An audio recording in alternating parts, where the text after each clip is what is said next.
माया का अनुपम, स्वप्न महामाया का अनुपम तारा एक दिखाई दे।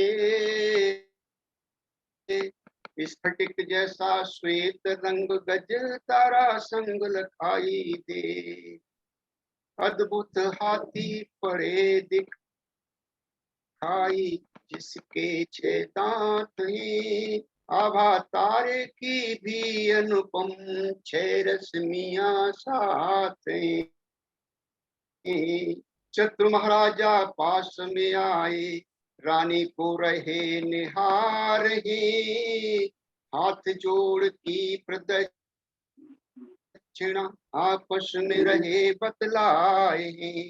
सो फलन उठाए शीश रख लीना, धन्य स्वयं को मान है। उन महाश्रमण के चरण में बंधन हमारी शान है। उन महाश्रमण के चरण में बंधन हमारी शान है। सपने में रानी महामाया चक्रादि के साथ में देवी उनकी ले गई मानसरोवर पास में। स्नान कराया रानी को, अनुपम रूप समारा है। सुमेघ वहाँ की याचना में अंतिम जन्म विचारा है। पुत्र लाभ के नाम से रानी मन हर्षाया है। निंद्रा टूटी भोर होत राजा को स्वप्न सुनाया है।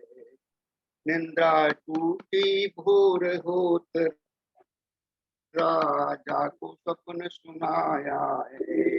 राज जो किसी को बुलवा कर नृप फलरी ना जान है। उन महाश्रमण के चरण में बंधन हमारी शान है। उन महाश्रमण के चरण में बंधन हमारी शान है। उन महाश्रमण के चरण में बंधन हमारी शान है। तो बहुत बहुत धन्यवाद आपका सुनने के लिए। चलते हैं हम अपने विषय की तरफ। बहुत अच्छा है। तो त्रिरत्न विषय है। त्रिरत्न कहाँ तक मैं इसको न्याय दे पाऊंगा, कह नहीं सकता हूं। रत्न यानी ज्वेल, बहुत कीमती वस्तु है, बहुत अनमोल, जिसका कोई भी मोल नहीं है। अनुपम वस्तुएं हैं। भाई बहनों, भौतिक संसार में बहुत सारे रत्न फैले पड़े, भौतिक रत्न फैले पड़े जो अनमोल होते हैं। आपके भी पास हो सकते हैं, खरीदे होंगे आपने। हीरा जैसे पन्ना है, माणिक है, रूबी है, मोती है, उपराज है, नीलम है। ऐसे बहुत विलक्षण रत्न जो है, भौतिक रत्न है, ये संसार में फैले हुए।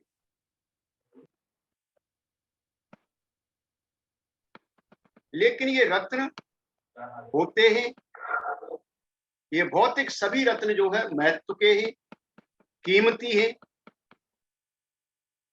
इन रत्नों का अपना अपना महत्व है, लेकिन समय के साथ साथ इनकी आभा, इनकी चमक, इनका मूल्य कम होता चला जाता है, मलिन होता चला जाता है। ये पतन को प्राप्त होते हुए चले जाते हैं। इसी प्रकार से मानवीय संसार में भी बहुत सारे रत्न फैले पड़े। आपके घर में कोई पुत्र जन्म ले लेता है तो आप कहते हैं कि पुत्र रत्न उत्पन्न हुआ है, पुत्र रत्न उत्पन्न हुआ है। लेकिन वहीं पर बेटी जन्म लेती है तो कोई नहीं कहता कि पुत्री रत्न पैदा हुआ है। लेकिन जैसे जैसे ये बढ़ते जाते हैं दोनों, पुत्र और पुत्री, पुत्र की चमक ढीली होती जाती है, शादी के बाद पुत्र की चमक बिल्कुल ही ढीली हो जाती है। और कई कई घरों के अंदर तो आप समझ सकते हैं कि क्या होगा। लेकिन लड़की जब जब बढ़ती जाती है और जब उसकी शादी हो जाती है तो वो रत्न बन जाती है, स्त्री रत्न बोला जाता है। और अंत तक उसकी चमक जो है बढ़ती चली जाती है, वो कीर्ति और यश और कीर्ति दिलाने वाली होती है। इसी प्रकार से कुछ विलक्षण गुणों वाले मानव होते हैं जिनको रत्न कहा जाता है, जिनको रत्न कहा जाता है। रत्न वो चीज है जिनसे हम जो है अपने जीवन को खुशहाल कर सकते हैं। रत्न वो चीज है जिससे हम अपने जीवन को का विकास कर सकते हैं, जिससे हम अपने जीवन को शांति में कर सकते हैं, जिसके कारण खुशहाल जीवन और सुखमय कर सकते हैं। लेकिन जो ये भौतिक रत्न है अंतिमतः दुख कारक ही होते हैं, ये दुख का कारण बन जाते हैं। ये रत्न विपत्ति का कारण बन जाते हैं। ये रत्न चुराए जा सकते हैं, ये रत्न खो सकते हैं, इनकी रखवाली करनी होती है। अधिकतर समय हमारा इनके रखरखाव पर खर्च होता है। हम स्वयं को नहीं देख सकते। भगवान बुद्ध ने भी भिक्षुओं के लिए संपत्ति का रखना बंधन बताया था। अगर संपत्ति भिक्षु के पास होगी तो वो जो है स्वतंत्र चिंतन नहीं कर पाएंगे, और जब स्वतंत्र चिंतन नहीं कर पाएंगे तो अपना धार्मिक विकास भी नहीं कर पाएंगे, वो अपने रास्ते से हट जाएंगे। इसलिए हम स्वयं देख सकते हैं कि जो रत्न है हमारे पास, सपोज करिए आप सोने की अंगूठी पहन रहे हैं तो उसका ध्यान आपको रखना ही पड़ेगा। कीमती है, सोना काफी कीमती है, हो जाए तो बहुत दुख होगा। तो संसार में इनसे हटकर भी कुछ रत्न हैं। ये तो सारे रत्न हैं ही, लेकिन इनसे हटकर भी कुछ रत्न हैं जो इनसे भी अधिक मूल्यवान, इनसे भी अधिक जो है कीमती है, इनसे भी अधिक अलौकिक है, जो हमें धनवान तो बनाते ही साथ साथ में हमको ऐश्वर्यवान बनाते, हमें हमारा यश जो है फैलाते हैं, हमारे जीवन को विकसित करते हैं, हमारे जीवन को उच्च क्रांति तक ले जाते हैं, हमारे जीवन को संभालते भी हैं, समाज में हमको स्थापित भी करते हैं। इनको धारण करने से, अगर हम इनको धारण करते हैं तो हमारी कीर्ति बढ़ती है, हमारा नाम बढ़ता है, हमारा यश बढ़ता है, यश प्रकाशित होता रहता है। इन रत्नों को धारण करने से कभी भी हमारा हिरास नहीं होता, इन रत्नों को धारण करने से कभी भी हमारा पतन नहीं होता, इन रत्नों को धारण करने से हम कभी गलत रास्ते पर नहीं जा सकते, हमारा चहुमुखी विकास होता है, हम आगे ही आगे बढ़ते चले जाते हैं, आगे ही आगे बढ़ते रहते हैं।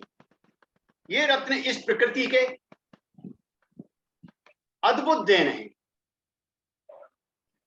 ये प्राकृतिक है। इन मानवीय संसार में, इस मानव संरचना में ये सारे रत्न अद्वितीय है, बहुत ही कीमती, बहुत ही प्रयास से हमको वो प्राप्त होते हैं, अप्रतिम है। जिनकी कोई बराबरी नहीं कर सकता, अलौकिक हैं, ये लौकिक नहीं है, अलौकिक हैं, अद्भुत हैं। और ये रत्न ऐसे ही जिनको चुराया नहीं जा सकता, कोई भी इनको चुरा नहीं सकते, हम इनको खो नहीं सकते, हम कितनी कोशिश करें ये खो नहीं जाते, हमारे पास ही रहते। ये रत्न जितना प्रयोग करोगे, जितना इन रत्नों को प्रयोग करोगे, उतना ही इनका मूल्य बढ़ता हुआ चला जाता है, इनकी चमक बिखरती हुई चली जाती है, इनका दमक जो है बढ़ती हुई चली जाती है। इनका ही नहीं, इनके साथ साथ आपका हमारा भी जो प्रकाश है वो बढ़ता हुआ चला जाता है, हमारा मूल्य बढ़ता हुआ चला जाता है, हमारा विकास बढ़ता हुआ चला जाता है, रुकता नहीं है, हमारा आदर सम्मान बढ़ता हुआ चला जाता है, लोगों के हृदय में हमारा सम्मान बढ़ता हुआ चला जाता है। ऐसे ये बेशकीमती जो है रत्न है इस संसार में, ऐसे रत्न हैं बुद्ध, ऐसे रत्न बुद्ध हैं। आप समझ सकते हैं कि बुद्ध क्या है। हम काफी लंबे टाइम से आपको बता रहे हो, और जो कुछ भी बताया जा रहा है किसी भी धर्मचारी के द्वारा बुद्ध के गुणों का ही गायन किया जा रहा है। पूरे सप्ताह 6 दिन आप बुद्ध के गुणों का ही संगायन सुनते हैं। क्यों? कि बुद्ध जो है इस संसार के अंदर विलक्षण रत्न है, उनके बराबर कोई रत्न नहीं है, उनसे कीमती कोई भी चीज नहीं है। और जो उनके द्वारा प्रकाशित है, जो उनसे के द्वारा देशना दिया गया है, जो उनके द्वारा बताया गया है, जो उनके द्वारा कहा गया है, स्वाक्षात भगवता धम्म रत्न जो है बहुत ही कीमती है, क्योंकि इससे हमारा जन्म जो है, हमारा जीवन जो है सकारण बन जाता है, हमारा जीवन सकारण बन जाता है। अभी तो हमारा जीवन अकारण था, लेकिन अब धीरे धीरे हमारा जीवन सकारण बन रहा है। हम उसका अर्थ समझने लगे कि हमारा जीवन है क्या, हमारा जन्म हुआ क्यों है, वास्तविकता ये है। और उस बुद्ध द्वारा प्रकाशित धम्म को अंगीकार करके संकल्पित होकर के चलने वाले व्यक्तियों का संघ समूह, ये जो है कीमती रत्न है, बहुत मुश्किल से मिलता है। पतन हो गया था, उसका बिखर गया था, बिखेर दिया गया था, तोड़ा गया था, दब गया पूरी पृथ्वी के अंदर, भारतवर्ष में, लेकिन फिर पुनः वो जो है धीरे धीरे निकल रहा है। रूप अलग हो सकते हैं, लेकिन उसका नाम वही है, क्या है? आर्य संघ। इस प्रकार इस संसार के अंदर, इस प्राकृतिक जगत में, इस जीव जगत में, इस मानव संसार में बुद्ध, धम्म और संघ ही ऐसे रत्न हैं जो अप्रतिम हैं, अद्वितीय हैं, अलौकिक हैं, जो कभी भी प्रतिभाहीन नहीं होते, जिनका निरंतर विकास होता रहता है, जो निरंतर प्रकाशित होते रहते हैं, जो विकास की ओर चलते रहते हैं, सुख, समृद्धि और शांति स्थापित करते रहते हैं, मानव जीवन की सर्वोत्तम ऊंचाई, मानव जीवन की सर्वोत्तम ऊंचाई की तरफ बढ़ते रहते हैं। जितना इनका उपयोग किया जाता है, जितना इनका प्रयोग किया जाता है, उतनी इनकी प्रभा जो है बिखरती है, उतनी इनकी प्रभा फूटती है, उतनी उसकी प्रभा जो है निखरती है, इसका प्रकाश और बढ़ता चला जाता है। इनको धारण करने से सभी प्रकार के डर, भय समाप्त हो जाते हैं। इन रत्नों को हर स्त्री पुरुष को धारण करना चाहिए। बुद्ध, धम्म, संघ ही वह रत्न है जो इस संसार के सबसे विलक्षण रत्न है। इनको रत्न कहें, क्यों कहा जाता है? क्योंकि इनके समान संसार में दूसरा नहीं, इस संसार के अंदर कोई दूसरा दूसरा इनके समान नहीं है। इनको धारण करने से मानव का व्यक्ति के रूप में विकास होता है। मानव तो जन्म से हो ही गया है, विकास हो गया उसका, अब अपने रूटीन में आ गया। लेकिन अगर सही मायने में व्यक्ति, जिसको इंडिविजुअल कहते हैं, जिसको आर्य कहते हैं, जिसको स्तर प्राप्त कहते हैं, अगर उसको प्राप्त करना है, वैसा बनना है, वो रूप आपको धारण करना है, तो आपको इन रत्नों को धारण करना ही पड़ेगा। इनको धारण करने से मानव का व्यक्ति के रूप में विकास होता है। सबसे पहले इन रत्नों को किसने धारण किया? कौंडिन्य ने धारण किया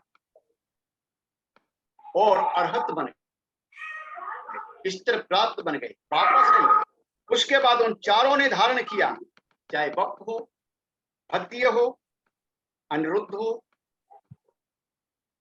या महानाम, चारों ने धारण किया और वो भी विमुक्ति को प्राप्त हुए, अरहत बन गए। उसके बाद श्रेष्ठी पुत्र किसने प्राप्त धारण किया और उनके अशांत मन को अहो दुखा, अहो दुखा, अहो दुखा, सब तरफ दुख ही दुख है, कहीं भी शांति नहीं है, भागता हुआ चला जा रहा था, चिल्लाता हुआ चला जा रहा था, अहो दुखा, अहो दुखा। और उसको जब ये रत्न प्राप्त हुए तो उसका मन जो है शांत हो गया, उसको शांति प्राप्त हुई और वो जो है विमुक्त हो गया, विमुक्त हो गया। उसके बाद काश्यप बंधुओं ने धारण किया। आप जानते हैं, काश्यप बंधुओं को धारण किया, वे भी धन्य हो गए। राजा बिंदुसार ने धारण किया। ये तो घर से निकले हुए थे सभी, लेकिन राजा के पास किसकी कमी थी? उसके पास तो बहुत सारे लौकिक रत्न मौजूद थे। राजा बिंबिसार ने धारण कर लिया और साथ साथ ही अपनी सारी प्रजा को भी धारण कराया। बुद्ध, धम्म और संघ, विश्व के महान सम्राट, चक्रवर्ती सम्राट अशोक ने धारण किया इनको। आज भी तकरीबन 2500 साल हो गए हैं। सम्राट अशोक का जो चमक है, जो दीप्ति है, वो आज भी बरकरार है। पूरे विश्व में उनको याद किया जाता है, पूरे विश्व में उनके शासन को याद किया जाता है। आज भी उनकी दीप्ति बरकरार है, उनकी चमक बरकरार है। असंग, शांतिदेव, नागार्जुन, पता नहीं कितने भिक्षुओं ने जो है इन रत्नों को धारण किया। नागार्जुन को बुद्ध कह दिया जाता है। सोच सकते हैं कि इसमें क्या है। आगे चल के इनको नाथ संप्रदाय ने धारण किया, वो सिद्ध पुरुष हो गए। आज आपके यहाँ पर बिखरे पड़े उनके अवशेष। 19वीं शताब्दी में देवाना प्रिय अनारिक धम्मपाल ने इनको ग्रहण किया और आज वो पृथ्वी के पटल पर अमर हो गए। स्वयं तो वो विकसित हुए ही, स्वयं तो धन्य हुए ही, भारत को भी धन्य कर गए। जिस भारत में बुद्ध का धम्म विलुप्त हो चुका था, यहाँ भारत भूमि में उसका पौधा लगा गए, जिसकी वजह से हमारे जीवन को सुखमय, रसमय, विषाणु मुक्त बनाने वाली बाबा साहब ने धारण किया और वो विश्व रत्न बने, विश्व भूषण बन गए। आज वे पूरे संसार को सूर्य के समान आलोकित कर रहे हैं, पूरे संसार का दिशा निर्देशन कर रहे हैं। पूरे संसार में किसी भी यूनिवर्सिटी में चले जाइए, बाबा साहब वहां पर आपको मिल जाएंगे और अपनी प्रतिभा से, विलक्षण प्रतिभा से संसार को आलोकित कर रहे हैं। जिन रत्नों को धारण करने का हम और आप प्रयास कर रहे हैं, तो चलें इन रत्नों को समझने के लिए, धारण करने के लिए बुद्ध धम्म और संघ की तरफ चलते हैं धीरे धीरे। यहां हम देख सकते हैं कि जब सिद्धार्थ का जन्म हुआ था उस समय उनके पिता शुद्धोधन कपिल वस्तु के प्रधान थे, शाक्य सभा के अध्यक्ष थे, जो आगे तक उनको राजा के रूप में निरूपित किया गया था। राजा के रूप में उनको काम संभालना था कपिल वस्तु का।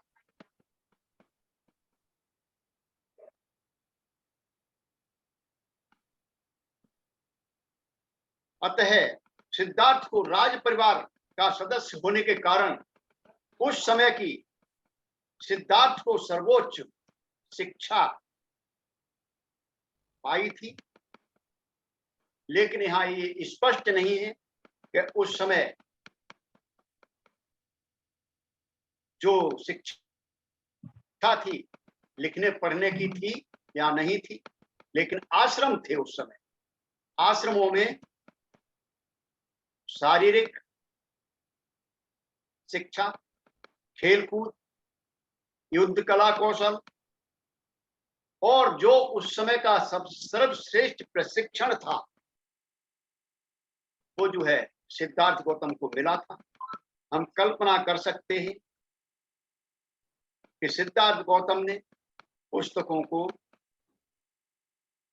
ग्रंथों को पढ़ने के बजाय, उनमें सर खपाने के बजाय अपने राज्य के सबसे अधिक बुद्धिमान और ज्ञानियों के द्वारा जो कुछ सीखा था वो उनकी प्राचीन परंपरा थी, ऐतिहासिक मान्यताएं थी, जानकारियां थी, उनका ज्ञान उन्होंने प्राप्त किया था। कर्म कांडों का ज्ञान उनको प्राप्त हुआ था। बिना किसी विशेष जिम्मेदारी के वे आराम का जीवन जी रहे थे।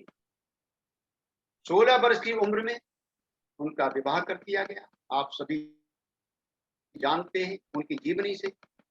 उनका विवाह यशोधरा नामक एक शाक्यवती से संपन्न हुआ। आनंदमय जीवन जिया होगा, क्योंकि राजा के पुत्र ही, कमी किसी चीज की नहीं थी। साहित्य कहता है कि सिद्धार्थ अंधरी के अंदर बड़ा असंतोष महसूस कर रहे, बहुत ही असंतुष्ट थे, घुटन महसूस करते थे। इस घुटन से, असंतोष से छुटकारा पाने के लिए वो बेताब। तो उनके अंदर घुटन हो रही थी, जो उनके अंदर असंतोष था, उससे छुटकारा पाने के लिए वो अंदर ही अंदर सोचते रहते थे और बेताब थे। ग्रंथों से हम जानते हैं कि इस असंतोष का से छुटकारा पाने के लिए, मन बहलाने के लिए वो कपिल वस्तु की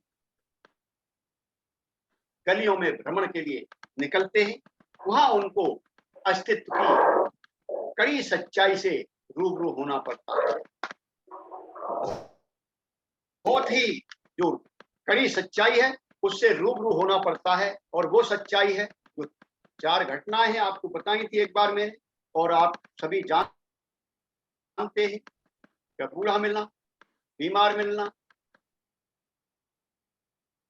मृत मिलना और एक सन्यासी का मिलना। ये हमारे जीवन की वास्तविकता है और यही हमारे जीवन की सार है। हमारे जीवन का यही सार है। आज धर्मचारी नागरत्न जी कहते हैं कि जरा है, ये विकृति है। जिस दिन से हमारा जन्म हुआ है उस दिन से हम किधर भाग रहे हैं? मौत की तरफ भाग रहे हैं, और बड़े खुश होते हैं। 1 साल हमारे उम्र की कम हो जाती है, हम क्या मनाते हैं? अपना जन्मदिन मनाते हैं।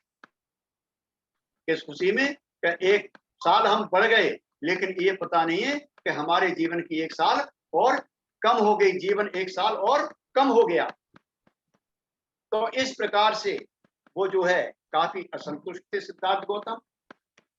उन्होंने दृढ़ निश्चय कर लिया कि मुझे इस जो अलौकिक दुनिया है, भौतिक दुनिया है, जो लौकिक दुनिया है, भौतिक दुनिया है, इससे जो है निजात पानी है।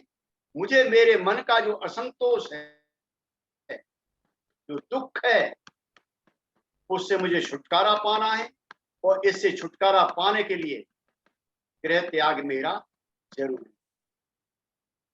और इसी उधेड़ बुन में एक रात वो जो है अपने घर से निकल गए। तो भाई और बहनों, ये छोटी सी त्रिरत्न के बारे में जानकारी थी। हो सकता है कि आपको अच्छी लगी हो, कुछ मेरे से गलती हो गई तो माफ करेंगे। मैं अपनी वाणी को यहीं पर विराम दूंगा। आपने सुना बड़े ध्यान से, बड़े मनोयोग से, आपका बहुत बहुत पुण्यानुमोदन। आपके अंतर्मन को नमन करता हूं, और आगे का माइक में जो है धम मित्र पूरनमल जी की तरफ बढ़ाता हूं। धम मित्र पूरनमल। बहुत बहुत साधुवाद, साधुवाद, साधुवाद। बहुत ही अच्छा आपने त्रिरत्नों के विषय में हमको